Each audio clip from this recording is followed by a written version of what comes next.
पाकिस्तान में एक बार फिर तख्तापलट की आहट सुनाई देने लगी है।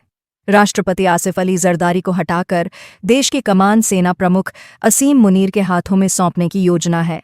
तख्तापलट की पटकथा सेना के इशारे पर लिखी जा चुकी है। असीम मुनीर के फील्ड मार्शल बनाए जाने के बाद सत्ता पर उनकी पकड़ लगातार मजबूत होती गई। मुनीर अब केवल सेना के नहीं बल्कि पाकिस्तान की पूरी राजनीतिक संरचना के मालिक बन गए हैं। मुनीर की अमेरिका, चीन और सऊदी अरब की कूटनीतिक यात्राएं बता रही हैं कि वह अब पाकिस्तान के असली शासक हैं, बस मुहर लगनी बाकी है। बताया जा रहा है कि मुनीर राष्ट्रपति बनेंगे, शाहबाज शरीफ हटाए जाएंगे और उनकी जगह बिलावल प्रधानमंत्री बनेंगे। बिलावल की कीमत पर जरदारी अपनी जगह छोड़ देंगे। इस संभावित बदलाव से पाकिस्तान मुस्लिम लीग नवाज और शरीफ परिवार में हड़कंप मच गया है।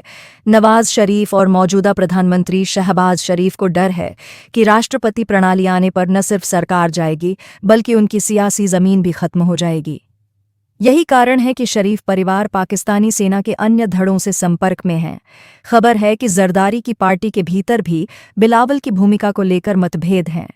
फिर भी सेना और पीपीपी के गठजोड़ के संकेत साफ हैं कि बिलावल को आगे लाने की स्क्रिप्ट तैयार है।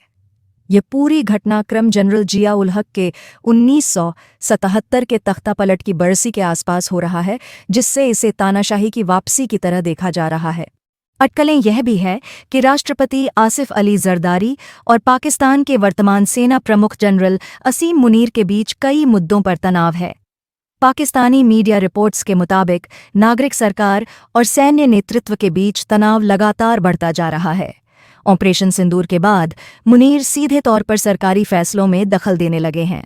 सेना की ऐसी दखलंदाजियां पहले से जारी थीं, लेकिन हाल के दिनों में काफ़ी ज़्यादा बढ़ गई हैं। इतना ही नहीं, जनरल मुनीर अब चाहते हैं कि पाकिस्तान की रक्षा और विदेश नीति को सेना चलाए। अमेरिकी राष्ट्रपति डोनाल्ड ट्रंप के साथ डिनर के बाद जनरल मुनीर के हौसले और ज्यादा बढ़ गए हैं। मीडिया रिपोर्ट के अनुसार नियुक्तियों और शासन की सामान्य दिशा पर असहमति के बाद जरदारी और मुनीर के बीच तनाव के पहले संकेत सामने आए। मार्च 2024 में दूसरी बार पदभार संभालने वाले जरदारी कथित तौर पर अपने संवैधानिक अधिकार का ऐसे तरीके से इस्तेमाल कर रहे हैं जिससे सेना असहज महसूस कर रही है। रिपोर्ट के अनुसार राष्ट्रपति द्वारा सेना से जुड़े कुछ फैसलों जैसे वरिष्ठ नियुक्तियों, पोस्टिंग और विदेश नीति पर मुहर लगाने में अनिच्छा ने सेना को नाराज कर दिया है। इस्लामाबाद और रावलपिंडी के सत्ता गलियारों के सूत्रों ने पुष्टि की है कि हाल के महीनों में सेना के साथ राष्ट्रपति जरदारी का टकराव बढ़ रहा है। सबसे महत्वपूर्ण मुद्दों में से एक है बिलावल भुट्टो जरदारी द्वारा की गई टिप्पणी है, जो आसिफ अली जरदारी के बेटे और पाकिस्तान पीपुल्स पार्टी के प्रमुख हैं। बिलावल ने हाल ही में नामित आतंकवादियों हाफिज सईद और मसूद अजहर को भारत प्रत्यर्पित करने का प्रस्ताव रखा, जिससे देश में जिहादी समूह नाराज हो गए हैं। इन जिहादी समूहों को पाकिस्तानी सेना का संरक्षण प्राप्त है। पाकिस्तान ने 3 प्रत्यक्ष सैन्य तख्तापलट देखे हैं, 1958, 1977 और 1999 में, और कई अप्रत्यक्ष हस्तक्षेप के उदाहरण भी देखे हैं, जहां जनरलों ने पर्दे के पीछे से नागरिक सरकारों को प्रभावित, बर्खास्त या हेरफेर किया। पाकिस्तान पर अपने अस्तित्व के लगभग आधे समय तक शासन किया है, या तो सीधे या सैन्य समर्थित राजनीतिक गठबंधनों के माध्यम से। आखिरी सैन्य तख्तापलट 1999 में हुआ था, जब जनरल परवेज मुशर्रफ ने प्रधानमंत्री नवाज शरीफ को अपदस्थ कर दिया था।